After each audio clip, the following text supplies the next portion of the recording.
Welcome to Supply Chain Now, the voice of global supply chain. Supply Chain Now focuses on the best in the business for our worldwide audience, the people, the technologies, the best practices, and today's critical issues, the challenges and opportunities.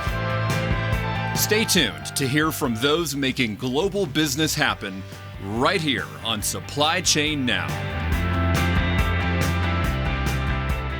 Hey, good morning, everybody. Scott Luton and Enrique Alvarez with you here on Supply Chain Now. Welcome to today's show. Enrique, how you doing?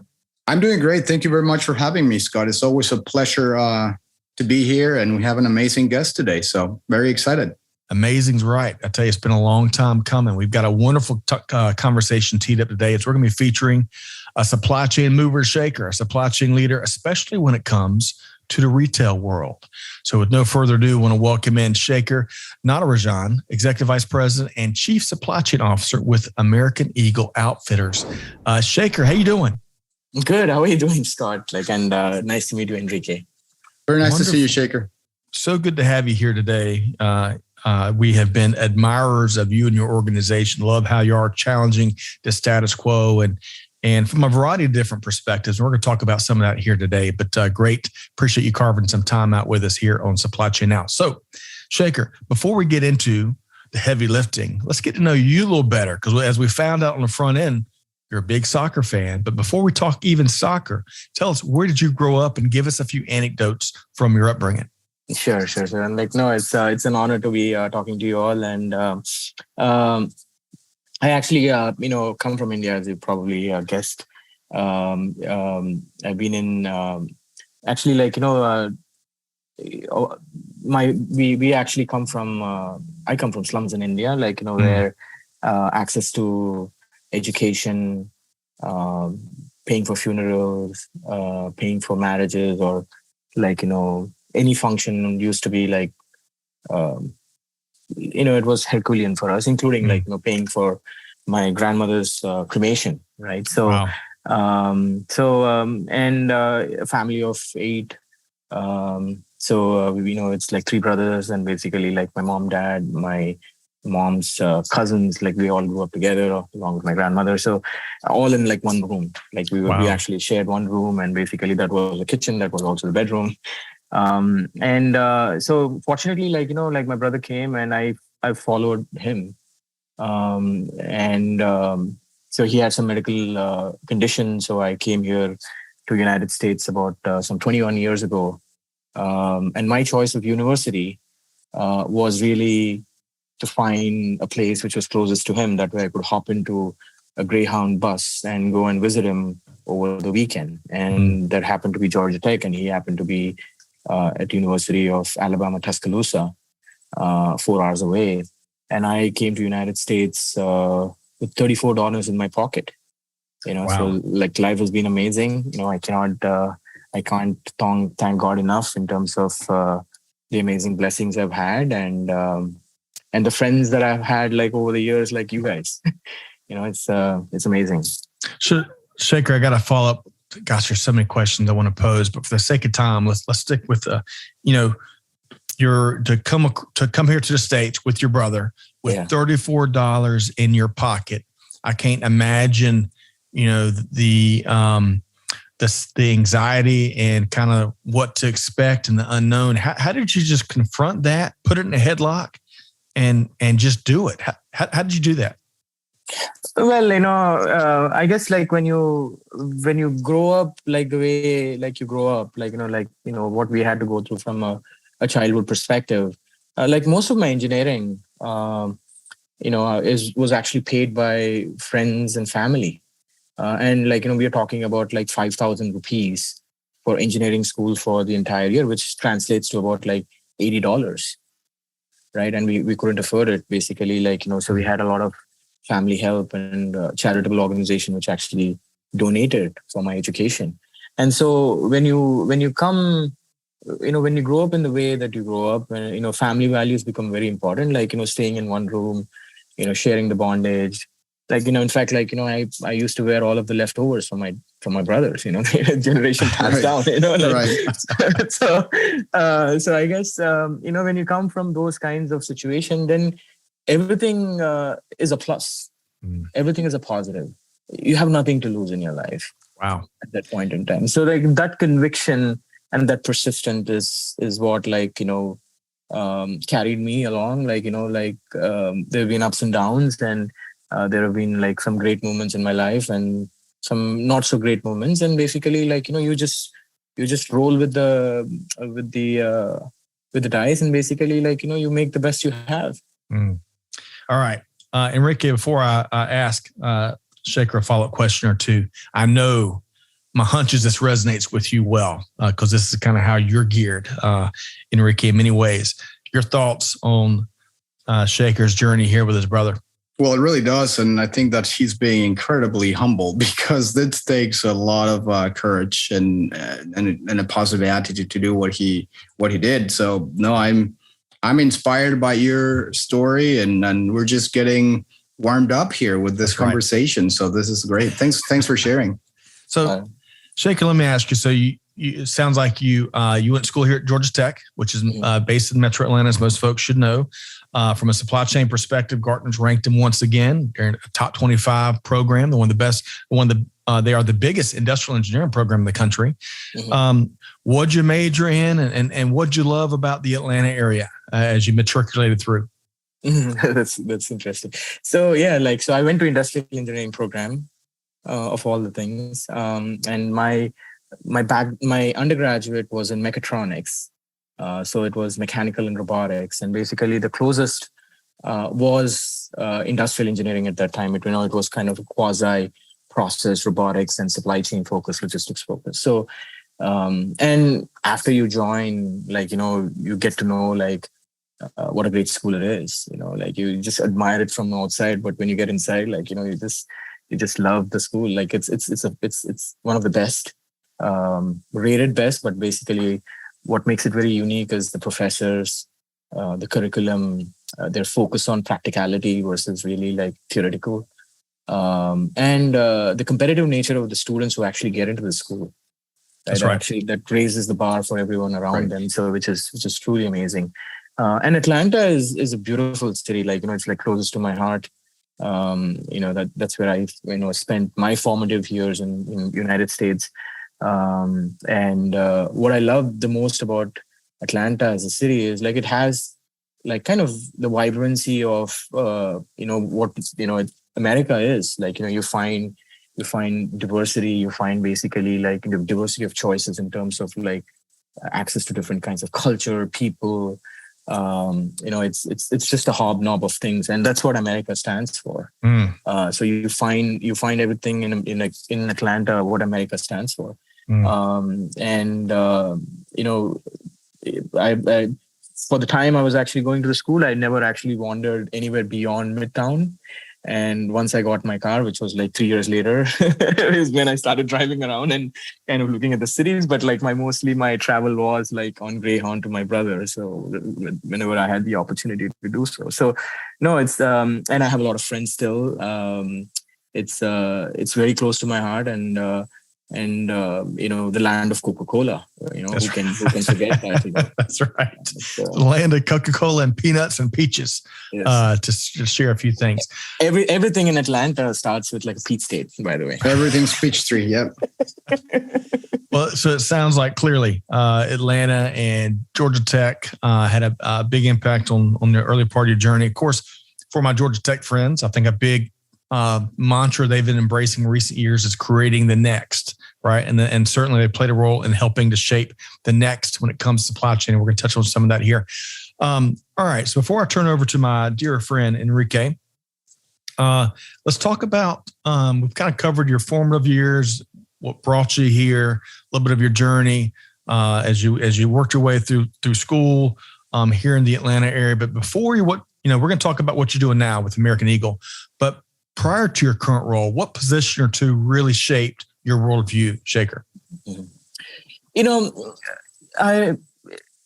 I'm like Scott, Scott and Enrique, a lot of things in my life are purely miraculous coincidences. So you may be the best qualified candidate but you don't end up in the right role, in the right company at the right time. Right? It just, you may, and those are all like coincidences that happen to me. Like I work for Coke, I work for PepsiCo, I work for Walt Disney Company, Walmart and Target. And every one of those company, I would say, shaped me in a different way. Coke, as an example, in early 2000, people were actually switching from beverages, like carbonated beverages, to healthy choices. And healthy choices created like a lot of SKU complexity. Right. And so these, like the Coke distribution system, the manufacturing, were really like geared to produce like 50, 100 products of different like sizes. And then very soon they were looking at like literally thousands of product, and the combination of all of the different points of distribution, plus basically the delivery into the stores, it's just very complex. PepsiCo and Coke make like 1 billion cans a day. Right. So that how do you take a complex supply chain, which was actually built for a different context, business context, and then like evolve it to the new context of business or where it is headed, and simplify the operations, right? That needed a lot of innovative thinking. And that's why I say like I was very fortunate. And it's a long story how I even got into Coke. I sent a movie resume to Ron Hammond. Did you say a movie resume? I sent a movie resume. Like, I used to work for the multimedia lab at Georgia Tech, teaching kids like how to make like animations and movies and all that stuff. Because when I graduated, I couldn't find a job for 7 months. I thought I was like a complete loser, by the way. Wow. Why wouldn't people hire me? And you maximize whatever you have in front of you. And so at that time I created a movie resume. And it so happened that basically because I work for the library and the multimedia lab, I had access to LexisNexis. And I had basically searched for Coke, found the exec, found Ron Hammond, and created a small disk. It's almost like, the size of your flash drive or something. Flash drive. No, not flash drive. Basically like your business card. It's just as big as a business. Yeah. And so it's literally fits in your pocket. Burned those, sent them out to people that I was, trying to actually get recruited into. Apparently the day Ron got it, his admin was out. So usually she is the gatekeeper. So it sneaked into Ron's office. Ron looked at it and then he said, "Hey, I got to hire this kid." Very creative introduction for sure. So like, how do you explain that? It's like really like God's grace, and miracle, like, which it's destined to happen. And so my journey from Coke to PepsiCo, and the beverage portfolio kind of rethinking and distribution really shaped my formative years from a leadership perspective. How do you think about innovation? How do you think about the intersection of operations, technology, and optimization all at the same time? And, kind of construct that to the benefit of a large corporation. And so that was, and when you're in that kind of a world, your strengths get amplified.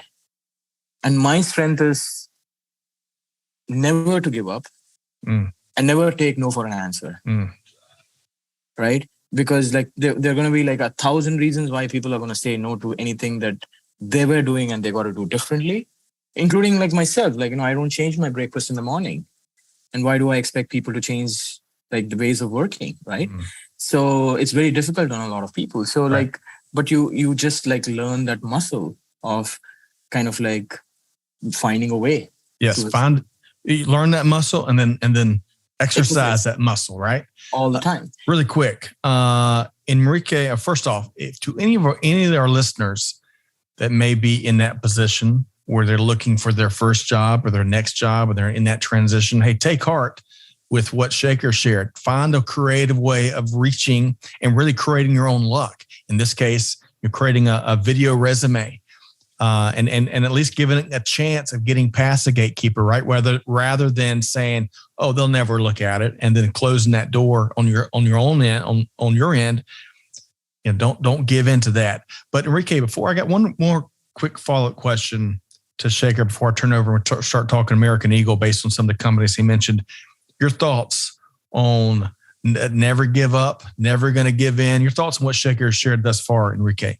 Well, I think, and I've been making a lot of notes as I usually do, but because this is very good advice for not only supply chain professionals, but just for people around any type of industry. And I think just never give up is usually a very, very good advice to anyone, because that's why I believe people do things, right? It's not necessarily always the brightest or smartest or not easiest. Even the easiest. It's always the hardest working, committed, stubborn guys that make it to the end. And so I appreciate that tenacity and of course not taking no for an answer. That's pretty good. I do too. All right. One final question, and Enrique is going to take it from here. Shekar, you mentioned Walmart and Walt Disney and PepsiCo and Coca-Cola, amongst others. All of those iconic and powerful cultures, right? Different points in history and whatnot.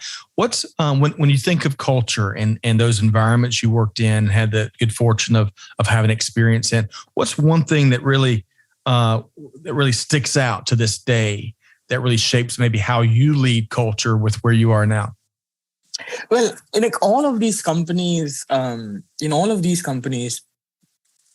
was one common theme, right? They're all strong cultures centered around people and their values. So basically every company has its own set of value system, what makes it unique, and how they approach problems and how they think about businesses in general, their impact to society.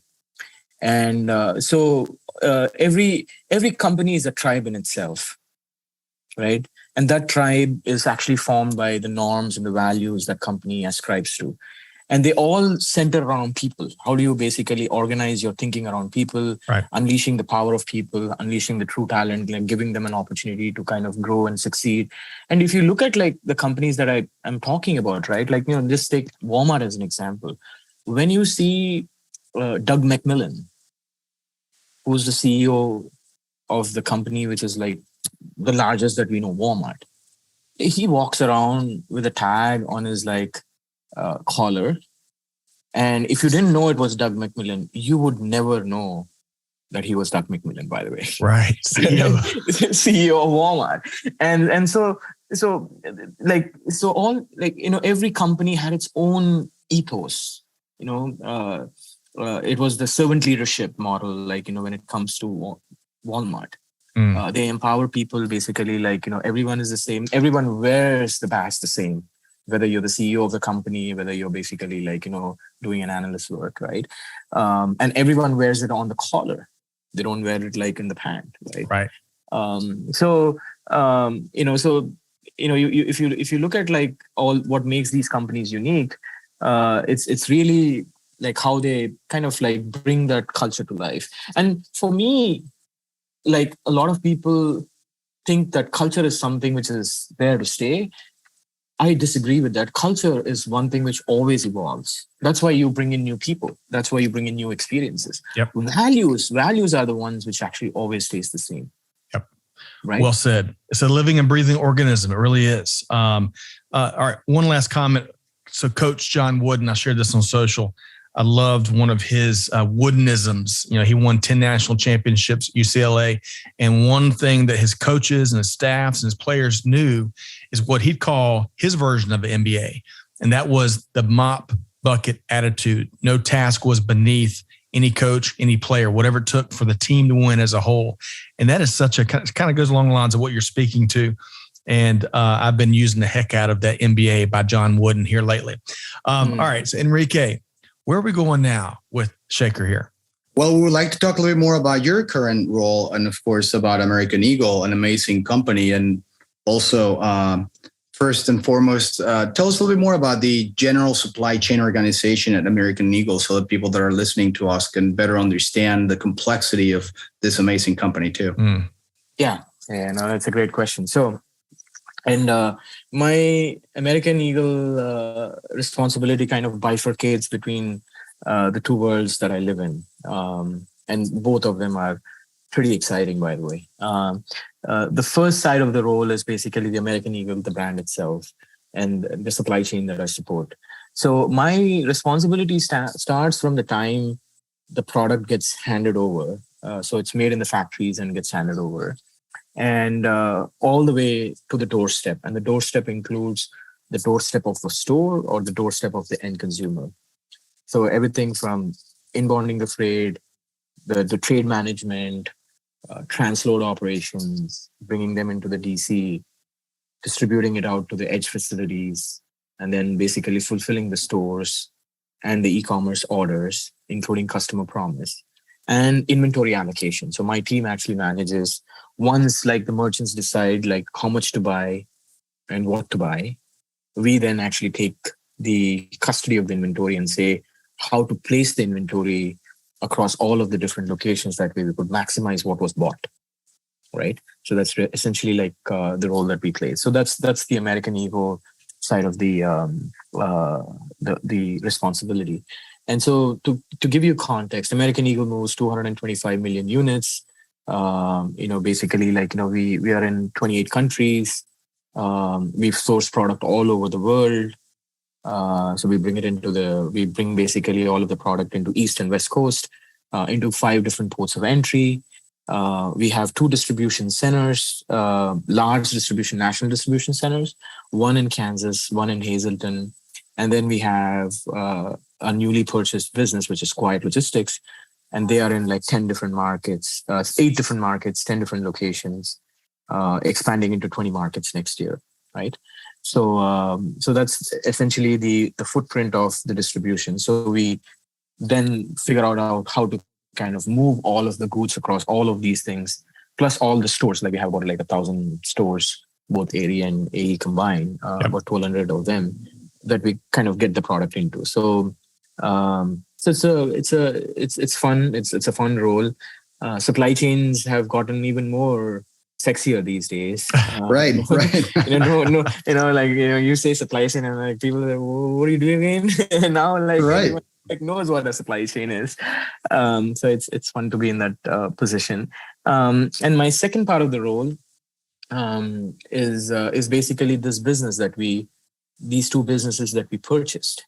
And we can get into the context of why and other things, but it's Quiet Logistics. Primarily Quiet is it's the edge fulfillment consolidation kind of a network. So primarily before the product gets to your doorstep, how do I provide value added services at the edge of the network? So these are like localized fulfillment centers closer to big metropolis so that you could access the customer same day, next day from each of these sites.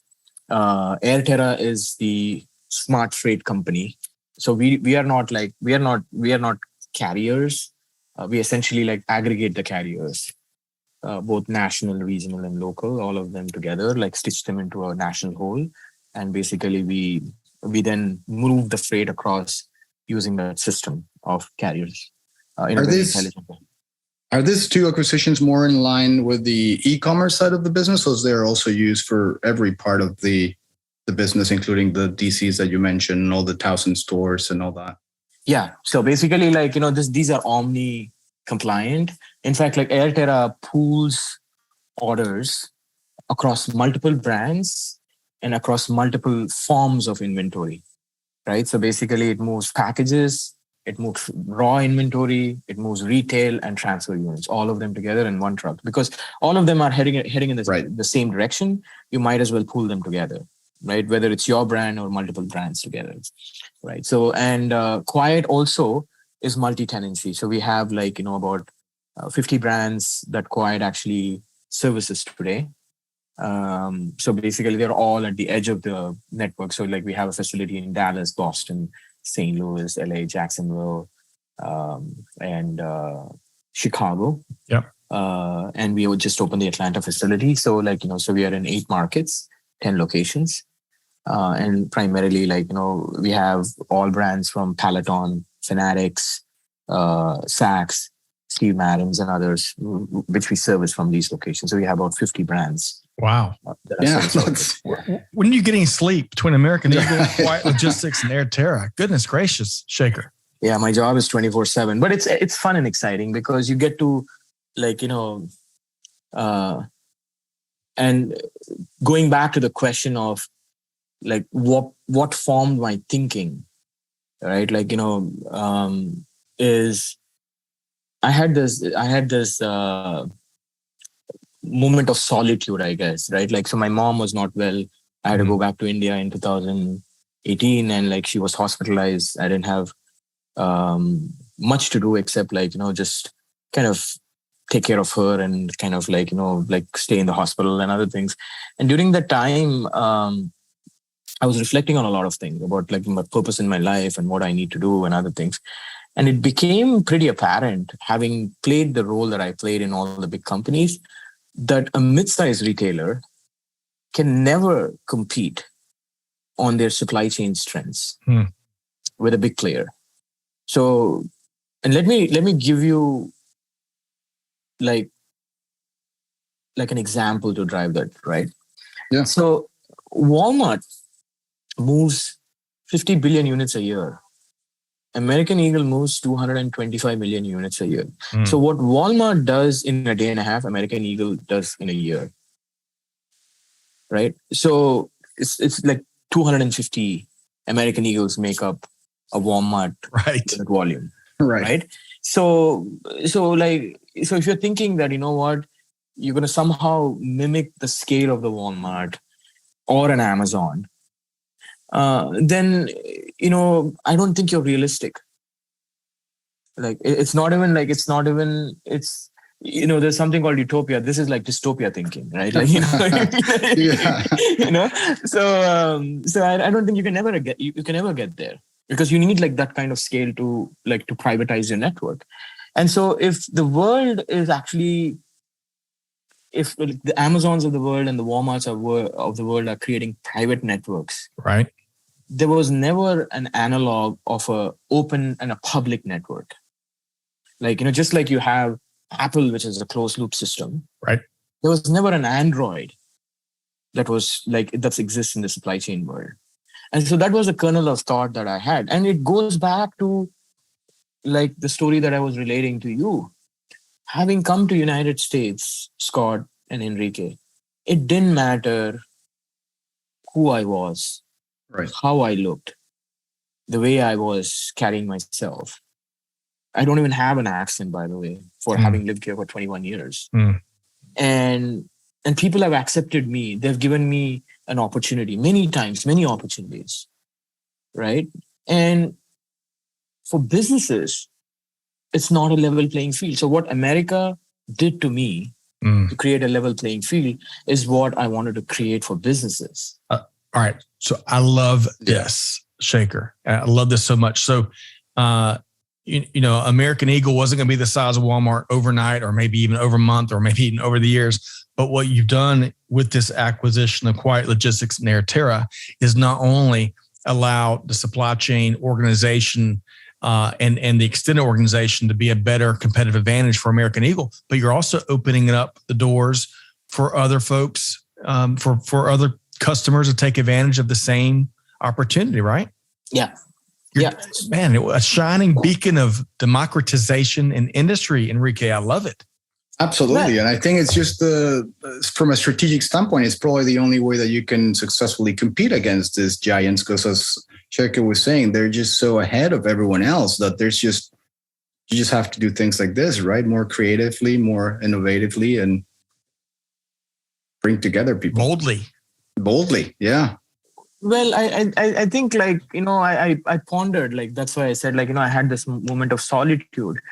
And, when you reflect on all things that you have done in your life, and basically you think about what are all the different alternatives you could conjure up to actually bring a mid retailer or a small retailer up to the level and standard and quality of service and the cost advantage that big players have. I couldn't come up with one. Right. I couldn't come up with one. And so that led me down this path of open and sharing networks. And so I also believe that the customers pay you as a brand for the products you make. and the experiences you provide, not for how big your supply chain is. And let me give you an example. Coke. Guess what is in Coke? 99% is water. Right.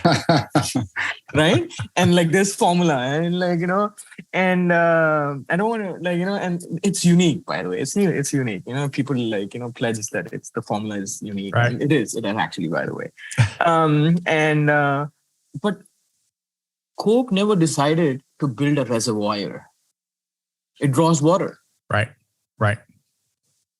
So I think, like, so there are a few things that kind of form your core competency. It's the formula. It's how you present the product. Right. It's how basically people, like, consume it. Right. And what are they willing to pay for it? It's not necessarily like how many distribution centers you have, how many trucks you put on the ground, how many people that you have in the DC. And consumers don't care about that at the end of the day. Absolutely. All right. One question, and Enrique, we can pick back up on his favorite aspect of his role, but really quick, as you're talking, whatever you can share, Shekar, as you're talking to the leadership, the rest of the executive leadership at American Eagle, and coming up with this idea of acquiring these companies to really change the game for American Eagle, how difficult, and going back to your earliest advice, never giving in, how uphill of a conversation and discussion was that for you to get everyone else to sign off and say, hey, let's do it? Well, like, as I said, my life is not only a lot of accidental, like, miracles, I would say, but also like too many good people that have come in my life. And like the two that are my absolute favorite is basically Michael Rempel, who's the Chief Operating Officer of American Eagle and my boss, and then also Jay Schottenstein. And Jay actually treats me like a son. He's a CEO, right? And so we share like amazing relationship. And so when I pitched this idea in 2018, both Michael and Jay saw this as an opportunity to create a business around it, right? But we didn't rush to kind of like, secure the future. Right. We said like, basically let's prove it to ourselves. And once you prove this to ourselves, then we could basically turn around and say, hey, listen, like this is where the world needs to go. And, we create a business opportunity out of the positive results that we have created for ourselves.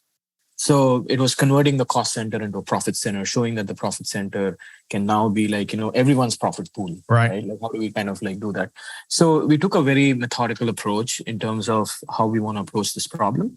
And COVID actually accelerated this. This was a strategy that we had, like we thought, like, we're going to unveil over like 2-3 years. And COVID actually created the need for us to create distribution capacity, transportation capacity. And we said, like, there are two ways of going about it. Like, we can hunker down and say, let's wait for the perfect moment to happen, or let's take the bull by the horns, figure out how to actually focus on this, make it happen. And so there were many highs and lows in this journey too, right? Right. There are a lot of like non-believers. And there were some, there were people who were kind of like trying to figure out like how this is all going to unveil. And sometimes if you're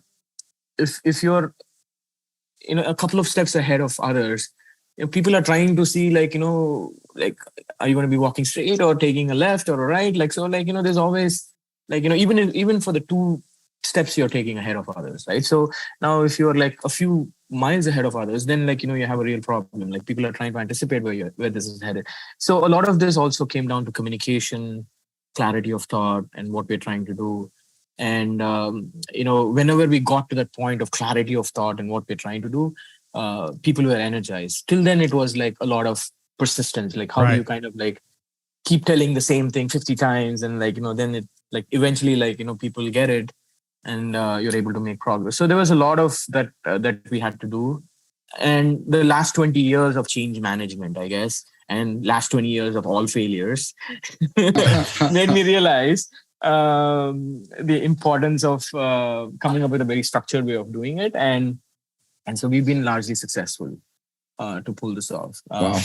Our board is very supportive. Our senior, leadership is very, supportive. We think this business is going to be bigger than the American Eagle business itself. Wow. That is exciting. That is exciting and such a different way of thinking. All right, Enrique, where are we going next with Shekar here? Well, it sounds like you were somewhat kind of made for this role as well, right? Not only with your experience coming to the U.S., working through all these different challenges, but then also with your experience with other companies, all these big retailers. So it must be super exciting. And of course, it's amazing. It speaks very loudly of what kind of culture American Eagle has and the kind of leadership that they share. So congratulations, first and foremost, for that. Now, with everything that you've told us that you're in charge of, which is a lot, to say the least, what's your favorite aspects of your role, your position? What do you kind of enjoy or look forward to doing every day or every week?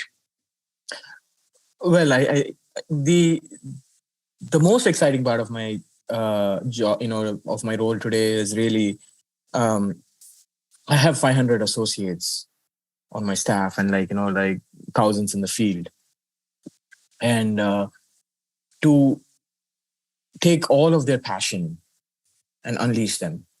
And it's truly magical. So the team that we assembled and the people and the expertise that we got, right? Like some of these guys that we hired recently from a technology perspective build the Amazon technology as we know it today. They architected all of the capabilities that we take it for granted today with Amazon, right? People from Amazon, Apple, Walmart, Target, they've all come to join this revolution that we are creating to kind of democratize access for all. And they believe in this. They believe that this is the winning model. This is going to be the way of the future.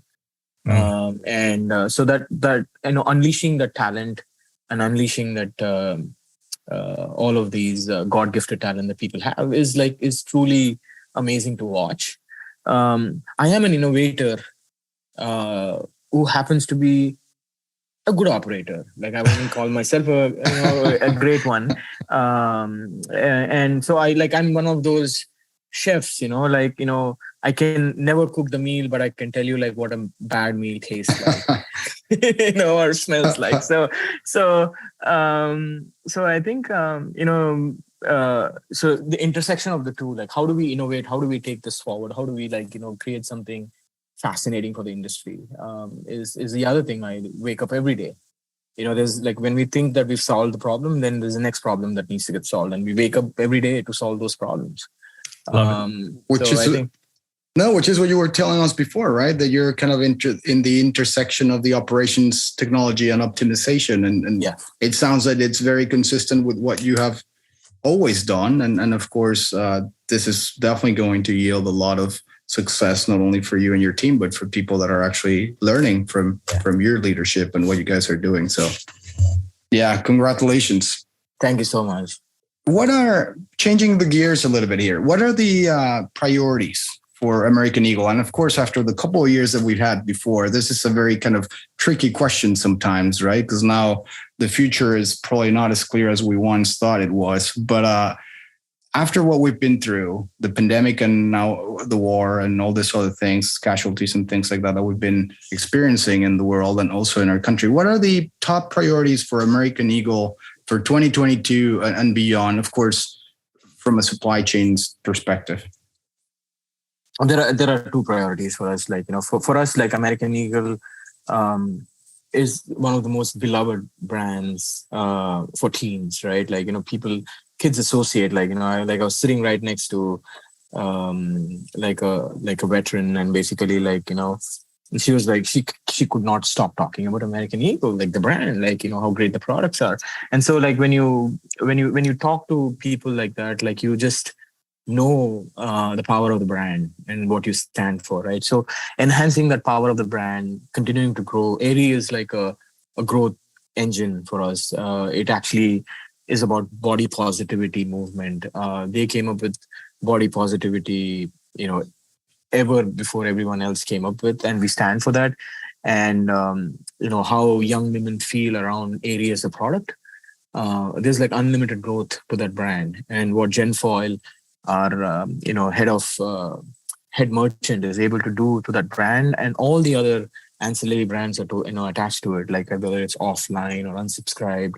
We're very bullish about where this is going to go.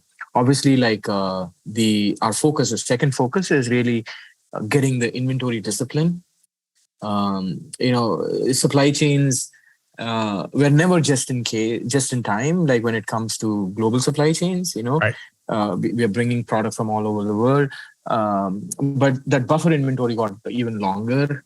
And with the uncertainties in the market, like in terms of inflation, in terms of recession kind of pressures, and how transportation has behaved, that just in case inventory got like even more bigger, right? So how do you kind of manage through that uncertainty? Is something that is going to be top of mind for all of us. And the third priority for us is to basically take the businesses that we just acquired, which is Etera and Quiet, and which we're calling Quiet Platforms, and create the next growth engine. And that growth engine is not a brand, is basically a supply chain company, right? So those are the three areas of focus that we have. Obviously, international is something that we are going to grow very rapidly and heavily as well. Like on all of these are like actually talked about publicly as well. Like we are a very transparent company. We talk about what we're trying to do to the rest of the world. So that's really where we are going to be focused go forward. So yeah, I knew we'd get in creating the next at some point there, Shekar. I knew it. You're going to make your Georgia Tech fellow alums very pleased with those three priorities, especially that last one. Enrique, goodness gracious. I get the impression Shekar never sits in those laurels more than 15 seconds or so, huh? A lot to cover for sure. Yes, and very challenging goals despite everything that he has already accomplished. So it sounds like an incredible story. It sounds like an incredible company, and we're all looking forward to not only the next interview maybe, but just what this new acquisitions are going to create for you and your companies. Agreed. So well, I believe So if you basically take the parcel world, the small parcel world, right? Small parcels are 22 billion today packages. Yep. Okay. And extrapolate that, like whether it's 5 years, whether it's 6 years, it'll get to 40 billion. When you get to 40 billion packages, you would need 823 fulfillment centers, 5,000 distribution centers, 750 delivery vans, 1,000 delivery vans, 60 sortation centers, and you would need 8,400 delivery hubs. And so in all of this, you would need 16 million people. Wow. And US is actually growing at 300,000 a year. So yes, some constraints there. It doesn't add off. It doesn't add off. So, and that's why we are so bullish, because doing it the traditional way is a recipe for disaster. Right. Yeah. Right. And so Absolutely. we have to think differently on this one, and we are many years ahead.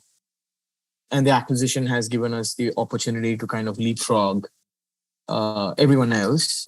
People have to acquire brands and do all of this. we are already there, and we are basically moving into this model, which gives us immense upstart. Yep. On this one. So, and that's why we are very excited about what we're trying to do. Right.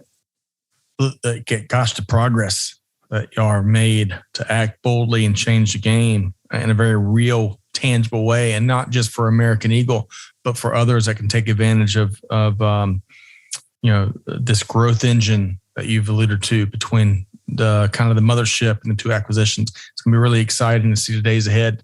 And I say days and not weeks and months, because I think that's the speed that Shekar moves at, Enrique. But setting that aside, setting American Eagle aside, and all the cool stuff and how the conversations are changing, The nature of what you're doing is changing. You're unleashing, setting aside the passion you're unleashing amongst your team, which I love that phrase. When you survey global supply chain, global business, apart from all of that, what's one or two things that you're tracking right now more so than others?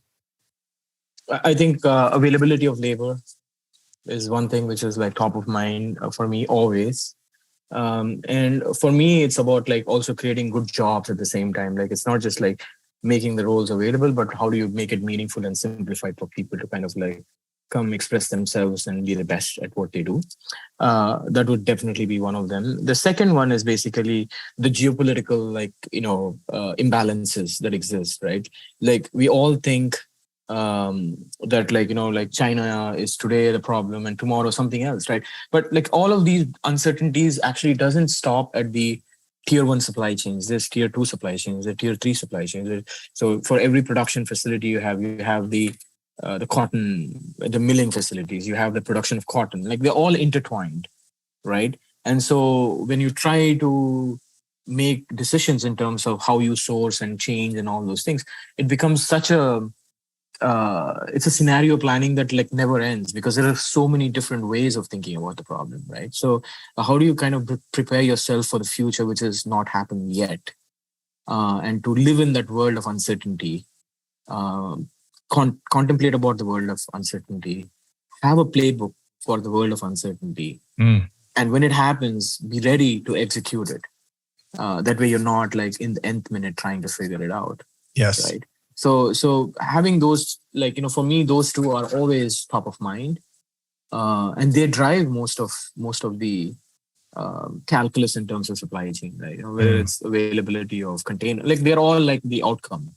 I feel these two are really the drivers of your performance, and everything else is just an aftermath after that. It's interesting. I'm trying to draw the best analogy. I know both of you are soccer super fans. And soccer's played 3D right now.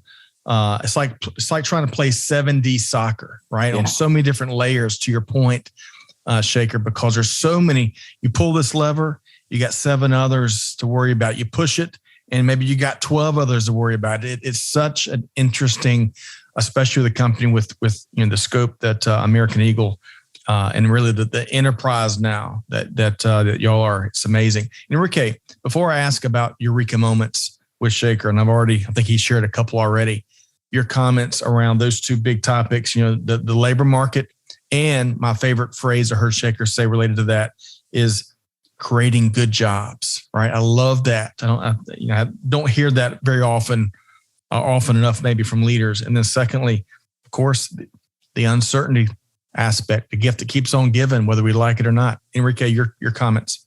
Yeah, no, I guess like as he mentioned, right, just having a playbook for different scenarios. But I feel like that at the end of the day, that's just not only impossible to do these days, because there's just so many different things out there that can happen, as you mentioned, Scott. But so you need to then resort to the second best thing, which is having a strong team. And how do you have a strong team with the culture and good jobs, good paying jobs, especially for people that are out there? They're the unsung heroes of the pandemic, right? The truck drivers, the dock workers, all these guys, of course, the doctors and nurses as well. But now I think supply chain has become more evident that it's important to the well-functioning of the world and the economies. So just having good paying jobs for people that are really working hard for everyone else, it's important. And it's the fair thing, the right thing to do. And companies that acknowledge this, like American Eagle, I think they're going to have a competitive advantage just because of the better workforce. Yeah, well said. And I love that simple truth, Enrique. I love when we can keep things simple, right? Yeah. Having a great team. If you want an easy best practice to navigate these uncertain times, man, investing in that team, right, and creating good jobs and knowing that they are unleashed and help us push forward. And that's the kind of leader Shekar is striking me as. So Shekar, as we start to wind down, we're going to make sure folks know how to connect with you and the team. Maybe they're interested in joining the dynamic team at American Eagle, but Eureka moments, right? We've I tell you, the last couple of years, some days have delivered those by the truckload. And then other days we get by with maybe a couple. What's one powerful eureka moment that you've personally had at some point over the last couple of years? For me, you mean? Yes, please. Oh my God. I should call it a Shekar moment, Enrique. I think we need to rename that. Man, these epiphanies that he's had and that he's acted on. But what's been a powerful moment, reflection, or eureka moment that you've had, Shekar? Being a dad is tougher than like running a supply chain. That's it. That's going to be my good quote enough for the interview. That's right. Like I have, so my son is a COVID baby. He was born on April 1st. Hopefully he doesn't turn out to be a fool. But, no, so it's very lovely kid, like bundle of energy. And all of my thinking now centers around him, including my job. And so when I look at him and when I look at the world of logistics is not sustainable, right? Like, you have 5 trucks show up at your doorstep and hundreds of packages like coming delivered to you like every week. And it's just as unsustainable. And so, and we talk about like sustainable supply chains, and this guy, and for whatever it is worth, I would love for him not to figure out how to go live on Mars, because I can't afford like to live on Mars, by the way. Maybe, imagine that supply chain. Huh? Maybe Elon Musk can, but I think it's our obligation to basically leave the world in a better place than we inherited, which means that we should like take the thinking of what we have to a regenerative supply chain and and a regenerative business, and not necessarily a sustainable supply chain. Sustainability still means you just have screwed up and you don't want to screw up any further. Right. Regenerative is really to give it back and make it better. And so I think like when I say that my son is the biggest eureka moment, like that is what like had happened to me. Like when he was born and when I was holding him in my hand, I made a promise to myself and to him that I'm going to make every effort to be a good dad. And in doing so, I want to also leave the world in a better place. Wow. Yeah. The 2 eureka moments you've shared with us, and Shekar, I can't wait till your book comes out, because I tell you, right. Really, and I'm just kind of just halfway kidding, but the eureka moment you had as you're with your mom, and you called it kind of your moment of solitude, and you were thinking so much about reinventing industry and the supply chain world and what that means for retail. That's a powerful eureka moment. And then fast forward to when your son was born, and that reflection you're having with your son, and how, and the responsibility you take from a personal standpoint into your job and into your role as a supply chain leader, and what that means. That is it's very powerful. And I really appreciate you sharing that with our listeners here, because I think that's why we do what we do, to hear moments like that, Enrique. It gets me ready to run through these walls behind me. So thank you, Shekar. How can, so whether they want to invite you on as a keynote, whether they want to just pick your brain more about what you're building, especially with these 2 new acquisitions and how you're changing industry and democratizing opportunities, or maybe they want to join the American Eagle team. How can folks learn more about you and American Eagle? Well, I'm very easy to access. Like in fact, like on my LinkedIn, I've left my phone number, so anyone can call me. Okay. Like, I don't care. I just like pick up the phone if I want to, right? You better be. So what you're saying is you better be on your toes if you call Shekar, because he might pick it up. Exactly. No. So the best way to reach me is like Shekar@ae.com. Well, it's very simple. SHEKAR@ae.com.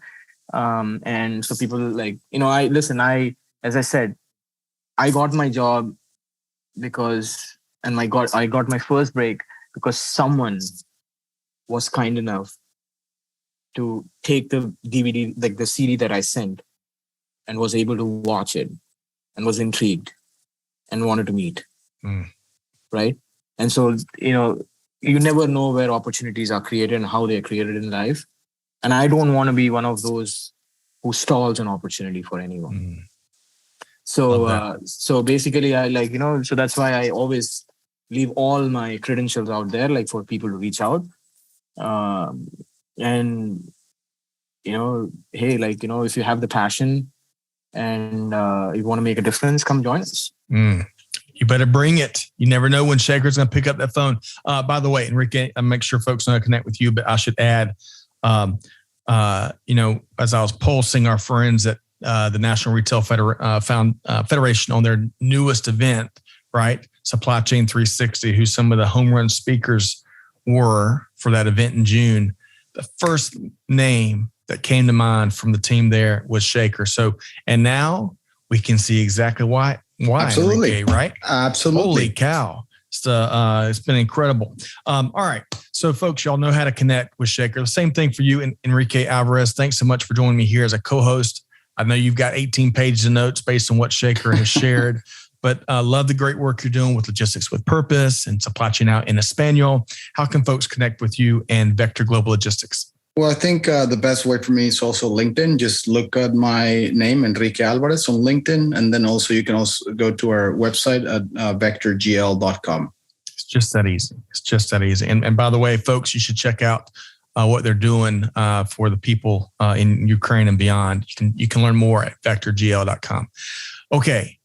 Big thanks. I tell you, this has made, I don't know about you, Enrique, but this has made my day. I know it's tough nailing down some time with Shekar. He's got so much going on, right? And by the way, he's, I guess I'll call him a new father. How old's your son, Shekar? 2 years and 2 months now. Oh, wow, man. What a incredible time. We've got 3.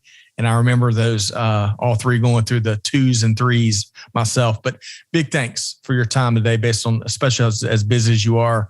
Shekar Natarajan, Executive Vice President, Chief Supply Chain Officer with American Eagle Outfitters. Thanks so much, Shekar. Thank you so much. You bet. Enrique, big thanks to you, Enrique Alvarez, for joining me here today. Y'all check out what they're doing, Logistics with Purpose and Supply Chain Now in Espanol. But Enrique, thanks for your time as well. Thank you, Scott. And thank you, Shekar. It was great actually talking to you. But folks, now the choice is yours. Man, you've heard some inspiring change a game, real leadership perspective from Shekar here today. As we sign off here, Scott Luton and our entire Supply Chain Now team challenging you. Hey, be like Shekar, do good, give forward. Most importantly, be the change that's needed. And on that note, we'll see you next time right back here at Supply Chain Now. Thanks, everybody. Thanks for being a part of our Supply Chain Now community. Check out all of our programming at supplychainnow.com and make sure you subscribe to Supply Chain Now anywhere you listen to podcasts. And follow us on Facebook, LinkedIn, Twitter, and Instagram. See you next time on Supply Chain Now.